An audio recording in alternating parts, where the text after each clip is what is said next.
I wanted to take a minute today at the beginning of the podcast and say thank you to our sponsor, Huber Engineered Woods. Huber has actually been a sponsor of the podcast since 2020 when we decided to start this little endeavor. Without our sponsors, this content is probably not something that happens. But I think the best part about having Huber as a partner on this is it's an incredibly authentic alignment. Peter, Steve, and I all use Huber Woods. I've been using Advantech Subfloor for coming on probably 21 years now. I've been using Zip System and Zip System with the insulation on the back, the Zip R, since 2013. It's a system that I believe in. It's that systems approach where things play well together. They have design parameters that allow you to use their system for what you're working on. It works. Their tech support's there. Their knowledge is there. I've never had an issue with their product, and it's a great thing that they've decided to sponsor the podcast. So thank you, Huber Engineered Woods. Pete Yost here for the Unbuilt It podcast. I want to tell you a little bit about our sponsor, Embrico Outdoor Decking System. And the key here is that it's a system. It's reinforced porcelain tile with a 4,500 pound rating, but also pedestal, paver, stair, and coping components that are all integrated into a system. It's 88 approved because it's skid resistant and scratch proof. It's installed over top of typical decking with framing screws or with deck screws, which makes it pretty cool. And the TNG design means that just about any carpenter or decking crew can install this system. It stays a lot cooler to the touch because of the finish, and it's built for extremes. It's even approved for Miami-Dade and Broward counties in Florida for wind uplift. So it's a really slick system for outdoor decking, and we're happy to have them as a sponsor. And now on to the podcast. Welcome back to the Unbuilt It podcast. I'm the lead host, Peter Yost, but I'm here with my two good buddies, Steve Basic and Jake Bruton. What makes you the lead host? I think it's because I'm started the podcast this time. We're going to cover a couple of great questions. By the way, the Unbuilt It podcast questions are just roaring in and out of the company, and we learn a lot when we do the Q&A. So will you. So, hi, Pete, Steve. Thanks, Peter, for that. And now we're going to start again. Go ahead, Pete. Hi, Pete, Steve, and Jake.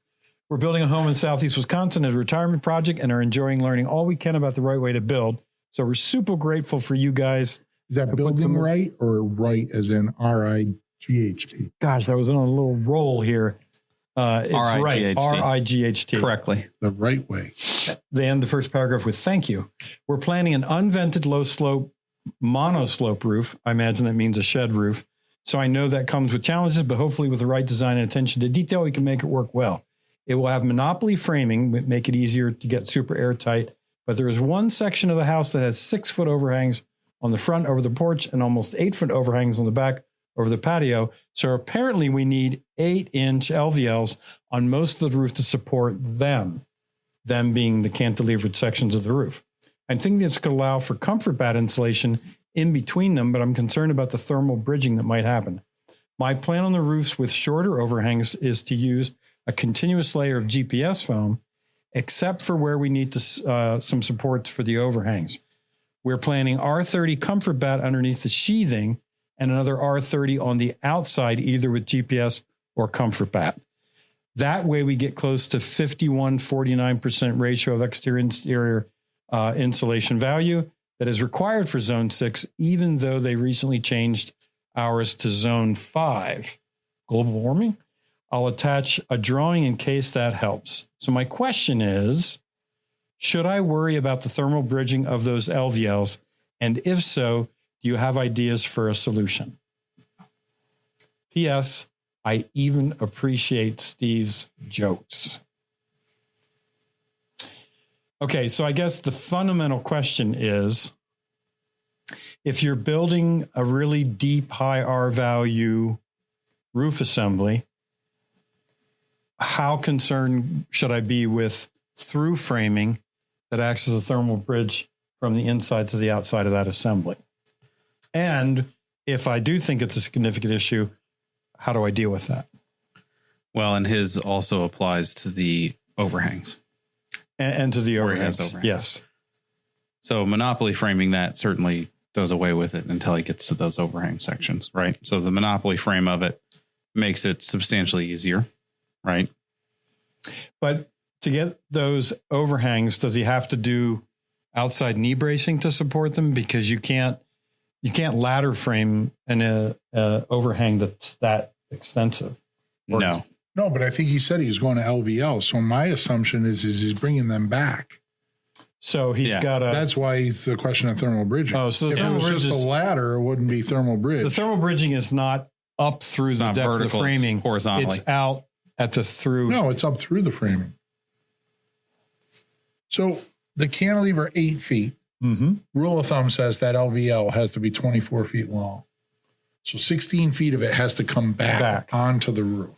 Right. Yes. And that 16 foot is what he's concerned with, because that has to sit on top of the monopoly framing with insulation on both sides of it. So there's two issues. One is the fact that you're running framing from inside the building to outside the building along the lengths. See, Steve's putting those two, the 8-inch LVLs outboard of the monopoly frame. Yes. Mentally, I was putting them as sistered.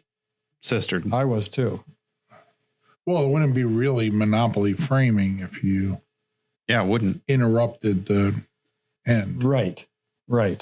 So I guess if we don't know what that is, I would suggest putting the 2x8s on, because he talks about added insulation between them. So I'm assuming it's above them. Yeah. And if he's putting R30 comfort bed on the top side there. Well, it's interesting because in the drawing, he's got the comfort bat cavity and then rigid continuous on the top. That is very different than asking about the thermal image question. Yeah. How much did he say he was putting on the top side? Well, he said R30 top and bottom, R30 comfort back underneath, another R30 GPS or comfort bat. Yeah. So they could go on the top side. There's your solution. Yeah. Well, but if it's only 7¼ inches, that's R25-ish, not R. Yeah. And then you could stagger the two because, well, couldn't you stagger? You have the structural roof assembly. You could, but you're going to lose some of that because the cantilever, like when it tries to pry, it's going to pry in between the rafters instead of a lot of extra blocking there. Yeah, it's like a strong back if you do it. Yes. Yeah. Okay. So Steve's immediate mental solution of putting those on the top side, assuming that aesthetically it works by making the building 8 inches taller. Pretty much. Which it should, because that's where the roof. That's where the roof line is. You're anyway. Going to have more wall above the windows in that situation. Well, it has to work that way because then there'd be a drop in the porch roof. Yes. Right. So that works. So then we're not probably worried about it because there's R30 underneath of it already. Right. Yeah, I would say if you're really worried about it, you could monopoly frame it and then put like 2 inches of like a high density XPS and then set the LVLs on top of that. Oh, yeah. I see what you're saying. Right. What is the like high? Yeah. Like 60 PSI, I think we used on a project. Structural engineer wanted it. EPS or XPS? XPS. I didn't realize XPS came in. I didn't know it until he spec'd it and the builder's like, yeah, we can get that. Interesting. And you don't have to cover the whole roof in that. You just have to strip underneath the LVLs. Put it under the LVLs. You could do 10-inch wide strips or 6-inch wide strips up and down there where needed. I mean, you don't have to buy 3 sheets. You know, this is one of the, when we just did a podcast where you're talking about simplicity. Like the minute you say 8-foot overhangs, like crank that cash register a couple times. The ones you're familiar with, with the big handle on the side. Ching, ching, ching. Yeah, just keep beating that thing down 4 or 5 times. Aesthetically, make it an 8-foot porch roof. Yeah, not an overhang. You know, there's a cost to making those columns go. You better really, really want that overhang to be. I mean, it is nice looking, but it's also the uplift on something like that. Well, what I'm starting to think is like, you know, is that a cop out to do it that way, or would you be better off like getting a steel angle and bolting a 2x4 to it and running the steel angle up? Like, is that cheaper? LVLs are not, I mean, 24-foot LVL at $2. That's $50 an LVL every 16 inches. Yeah, it's more than that too. Yeah, it's probably more than that. So now if you said, okay, let's do it in 2x4 or 2x6s, attach them to a 3x3 angle. And you could do an angle at the hinge point, and you could do one down at the tail because that's where the stresses are the highest. Right. So you could make a provision to anchor those there, do a 2x6 and run it up, and do every other one. So because the middle 2x6 would go up, and the rough fascia could act as a beam to grab that 2x6, which could span 8 feet potentially, or 2x8. Then you get rid of the whole LVL and all of that stuff. And it's interesting to me that this is a pretty cold climate they're describing, southeast Wisconsin. It doesn't say what the slope is of the slow slope roof. Well, monoslope, it's probably 3 or less, because you start getting into 4s and 5s, it gets ugly really quick, I think. Why so? Because that high side, if you're at, say it's a 24 foot wide house and you do it as an 8, right? That's 8 and 24 feet. 8 inches for 24 feet. That's pretty high. That's what, 16 feet tall. The wall above the wall. Yeah. Yeah. That's like a lot of blank wall that you can't really do anything with. It makes it look ugly. Like I have he a meant problem aesthetically ugly, not structurally ugly. It's a very simple design, but I'm not quite sure I understand. when I do them 3, like a 3 and 12 or 2 and 12, like I'm trying to be like, that seems a little weird. So, yeah. I mean, we're doing 1, 4 and 12, and I'm like on the board, or the client's like, yeah, it's fine. It looks fine. And I'm assuming that this at that pitch is probably going to be something like a metal roof. He doesn't talk about the roof cladding. You keep saying he. I'm sorry. It's Nancy Mullen. My apologies. Shoot.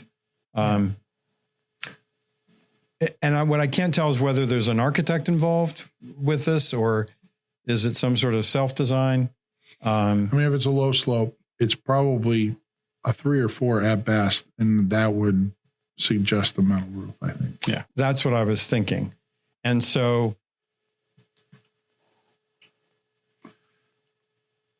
I have a lot of projects in cold climate with standing seam metal roofs that are applied directly to the structural deck below, and with air permeable insulation in the cavity, although they've got topside rigid, so strike that. But I would like to see venting underneath this if I could anyway.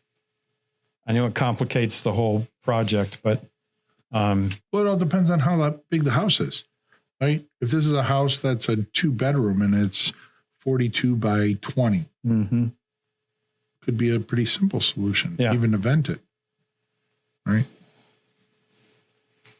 Can you do, this is an adjacent question, can you do the cedar breather product that Benjamin Obdike makes that they allow you to put underneath metal roofs? Yes. Can you do that and then put solar on top of it?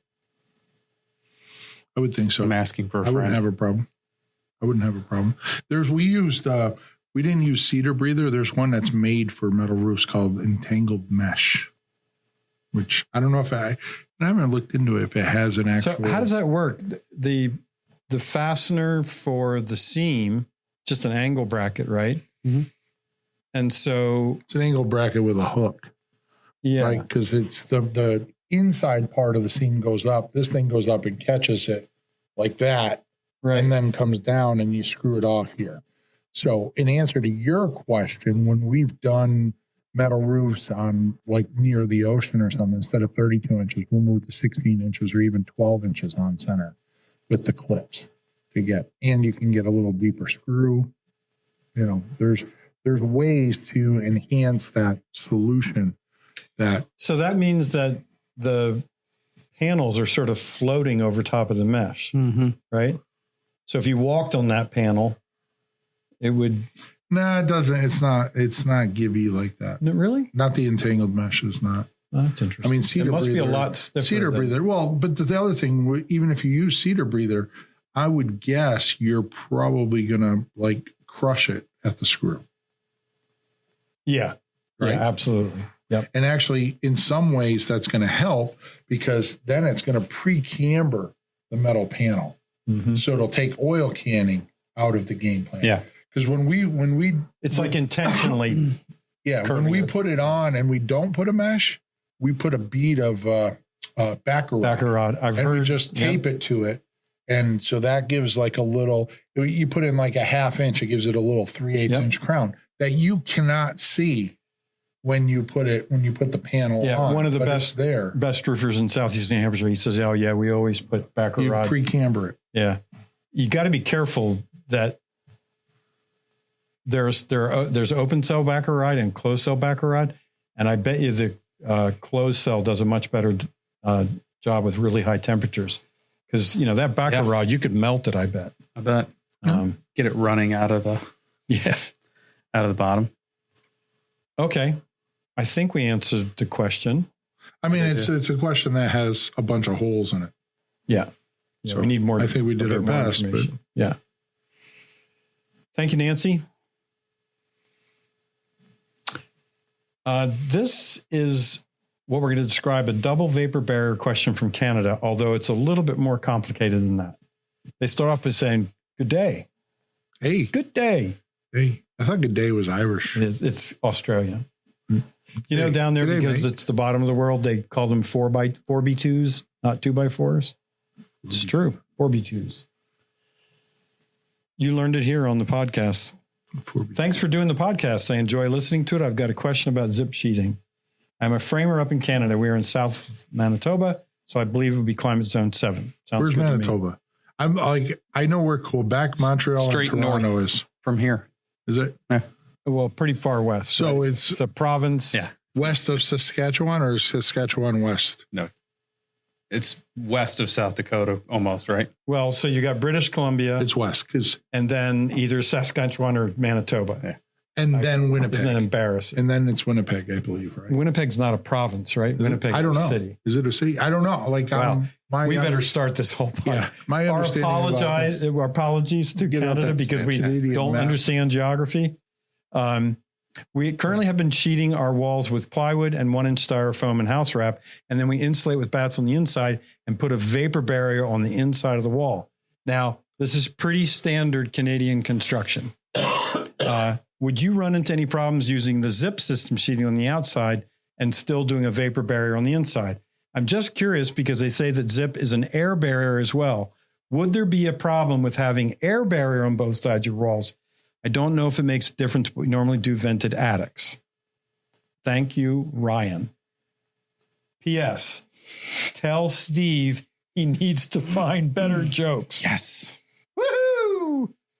I'm not going to answer this question. I was going to say, we just lost Steve on this one. I'm out of this conversation. Sorry, Ryan. Thanks for writing in, but I don't care.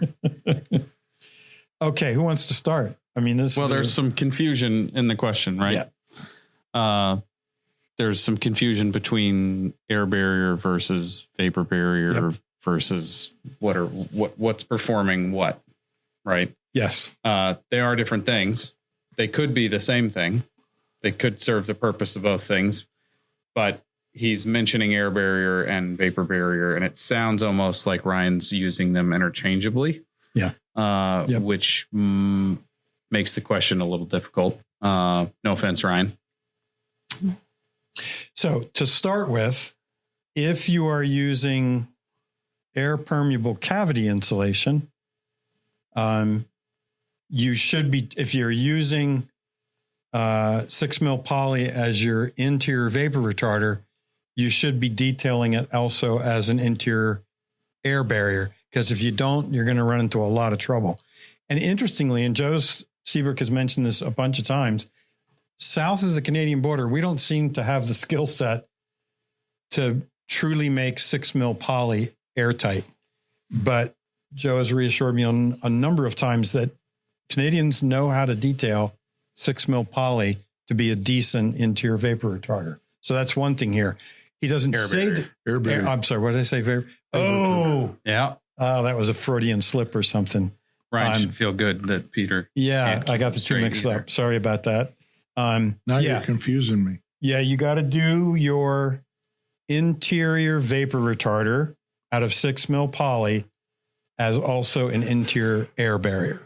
And that's tough to do because it's hard to seal to 6 mil poly, but you have to do Here's an easy solution. Why don't you just stop using poly when you switch to zip, switch to Myrex?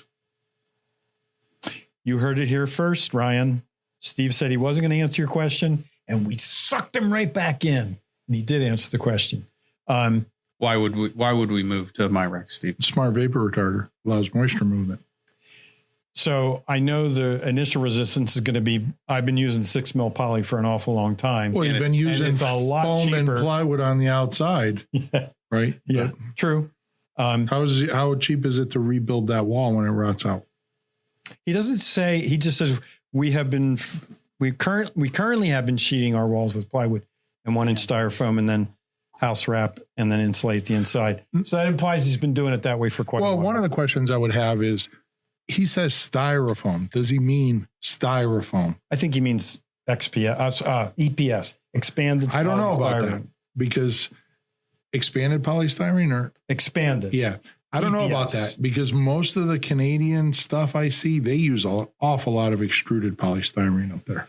Interesting. So styrofoam is a brand name, right? Doesn't Owens Corning call their pink stuff styrofoam? I don't know the answer to that. Or was it blue? One of them called it styrofoam. And I've always thought of styrofoam as being more associated with meat trays, coffee cups.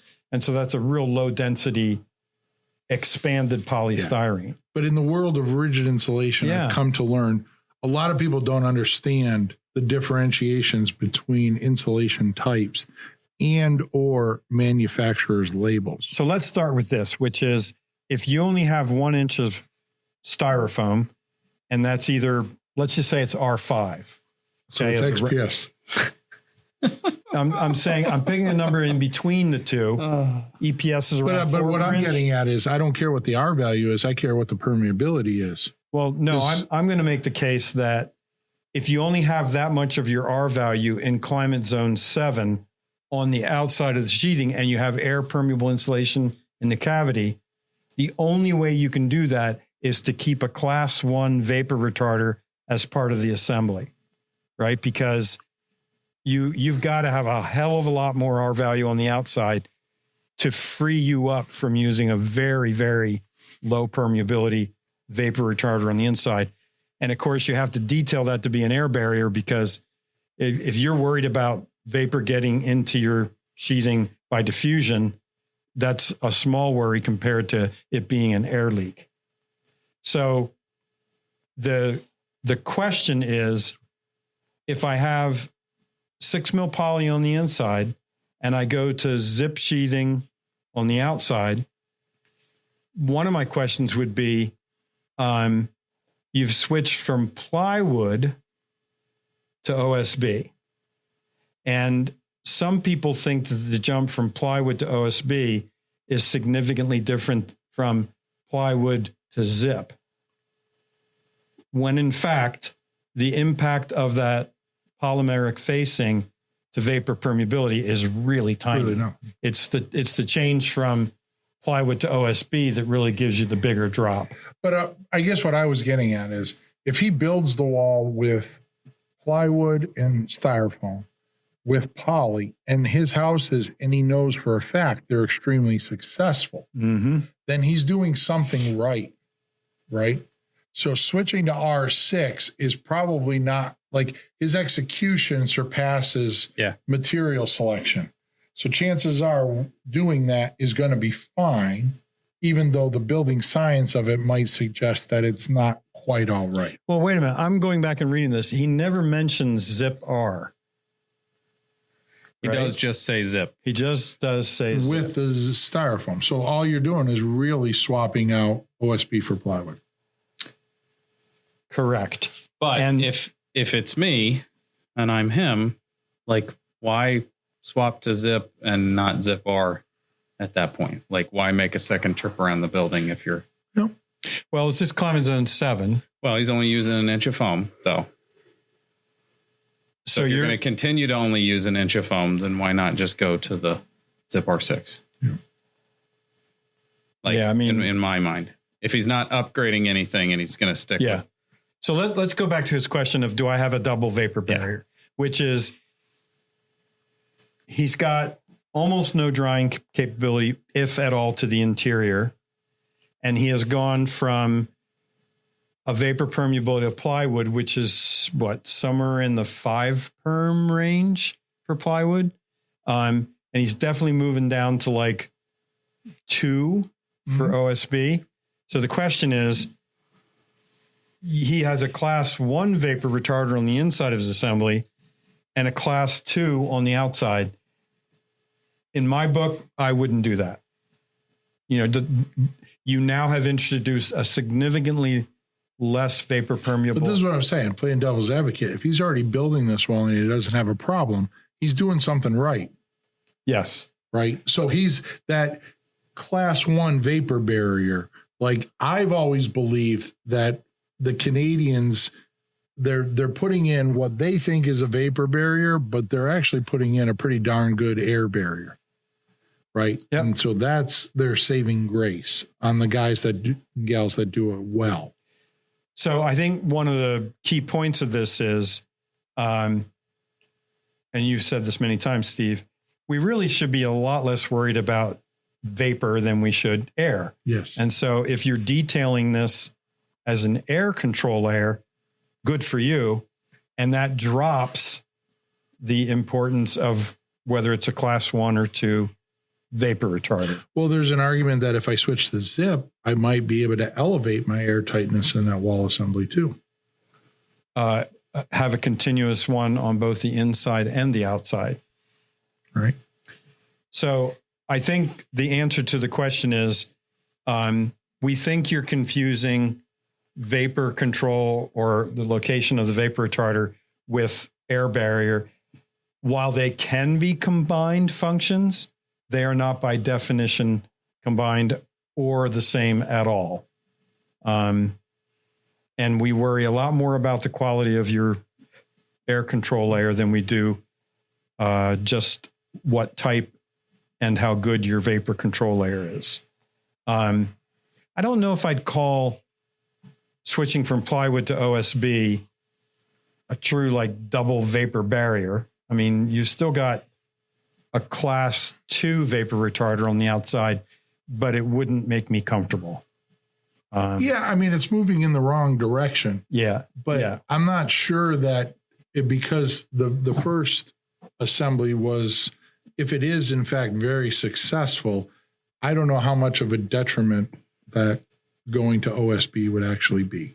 There's so many of these questions where if we really had a true sense of the air tightness of the building, we're assuming, be a different assessment. Yeah, especially in cold climate, that's just such an important part of this whole question that we really, really need to know how much air control do you really have.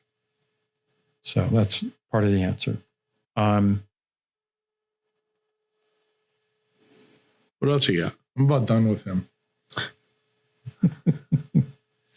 I think the one of the things that we just came to as well is the idea that we talk all the time about, if you do this, then this will be a problem.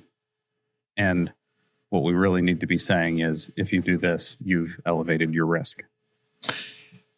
Another thing that comes to mind doesn't mean that there will be a problem. Right. So. Another thing that comes to mind is that this is a classic assembly to put into the building science advisor that Oak Ridge National Lab is developing, because all the little switches he talked about can be easily put into building science advisor. And then it has those 3 corners of the triangle. I don't know if you guys have seen that, but it's like mold, moisture, and R value. And it gives you a different area triangle for each of the changes that you make. And he would get a really good answer as to, if I combine the changes that I've described here, what would be the impact of that potential double vapor barrier? I would imagine if you pump this into Building Science Advisor, your moisture risk would go up and your mold would be like pushing that boundary. And they would say, yeah, this is probably not a great combination of materials for a climate zone wall assembly. I'm hearing a Pete's resource. Yeah.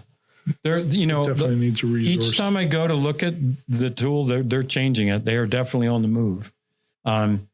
They have made substantial changes to the way that tool works. I'm glad you're using it. I sat through that presentation at summer camp, 2 years ago? I have not been back to that website since they put it up on that screen. I'm really anxious to see it work, because the question I always got was, you charge like $2,500 for a Wolfie analysis, even if I'm looking at one wall. And I said, yeah, because I got to do all these runs to make sure it works right, perturb the whole system. And they said, why doesn't the federal government just do a shit ton of Wolfie runs and make generalizations? We do that for energy modeling, or, you know, so why can't you do that? That's exactly what Oak Ridge National Lab is trying to do with the tool. Is they're doing dozens and dozens and dozens of Wolfie runs to make some generalizations that shows up in the answer. So I think it's a noble cause. My main brief with that tool remains, it drives me crazy the way that they're setting up, working on new walls compared to renovated walls. But clearly I have a personal problem with that. Clearly. I wouldn't stop there. It's my only personal problem, though, that I'm aware of. I have a list. I'll bring it up on the computer after we're done. I wouldn't stop there. If you want. Your wife's been, it's a Google Doc that your wife and I have been working on. For Peter's problems, we need a Google Doc because they're changing all the time. One of your daughters started it. One of the resources is going to be we're going to give you access to my Google Doc about my personal problems. Can't wait for that. It's on my desktop as Problems with Peter. Also, I don't know if you know this. Whenever I give presentations and I have to plug my computer in, I take everything off my desktop and dump it into one file. And no one's ever made a comment, but the file lives on my desktop and it's titled Peter's Poetry. No one's ever pointed it out or caught it or anything, but they're literally, if you minimize the document that you're looking at. Well, you're under the presumption people pay attention. That's fair. There literally is a file that's empty that is just for me to dump everything off my desktop into. That's titled Peter's Poetry. I don't know whether to be angry or flattered. I just want someone to go, what's in that? So that I can say, oh, Peter sends me haikus once a week, just so that I can make a joke like that while on stage. Smokes. So, and that's like, I don't know, 2 years in at this point. I'm going to ask you if you have anything to say, but I'm prefacing it with, tell Steve he needs better jokes. Oh, do you have one? No, but I have a story. Okay. I love it. I got a new pet. Termite. Termite is your pet? No, I got a pet termite. I named him Clint. Clint eats wood. Yeah. Yeah. When I think of better jokes, I don't know. Clint Eatwoods. It's all perspective. Eats wood. Yeah. Thanks. Join us next time. Have a good day.